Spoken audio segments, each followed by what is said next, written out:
اور یہ کیچپ وغیرہ چیزیں کے بغیر تو مطلب میرا پیٹ بھرتا ہی نہیں ہے، اور چیپس اور یہ تلی ہوئی چیزیں تو دن رات میری غذا بنی ہوئی ہے، میں چھوڑ خود نہیں سکتا ہوں۔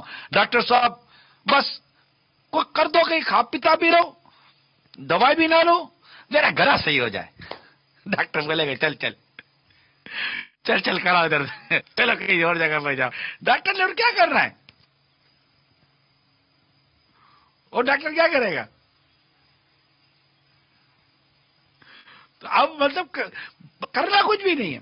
اللہ کے قرآن واضح تو فرماتا ہے تمہیں جو مصیبت پہنچ تمہارے ہاتھوں کی کمائی ہے، اور بہت کچھ تو اللہ معاف کر دیتا ہے۔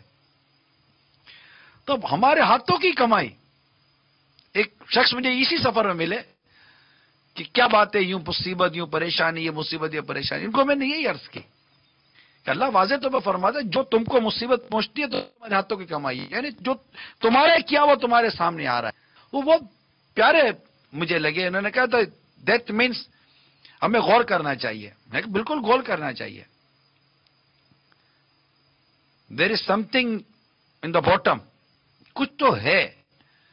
آپ اندر باہر آگے پیچھے دیکھیں، لوگ کہتے ہیں یار ہم کو غلط کام تو نہیں کرتے، حالانکہ وہ سراپا لگ رہا ہوتا ہے کہ خود غلطی پر ہے۔ اللہ تعالیٰ عمل کرنے کی توفیق عطا فرمائے، اور مال و دولت کی محبت سے ہمیں نصیب فرمائے، قناعت دے، صبر دے، شکر دے۔ تو اب کافی ٹائم لے آپ کا۔ جی، وہ کالر نے جو ہے یہ پوچھا تھا کہ قرض لینے کا رجحان جو ہے بڑھتا جا رہا ہے، لوگ قرض لیتے ہیں اور قرض دینے کے حوالے سے ذہن نہیں ہوتا، قرض لینے کا ذہن زیادہ ہے، دینے کا نہیں ہے، تو اس کی کا سبب کیا ہے؟ اس پر وہ کچھ پوچھنا چاہ رہے تھے، مدنی پھول لینا چاہ رہے تھے، تو آپ ارشاد فرمائیے۔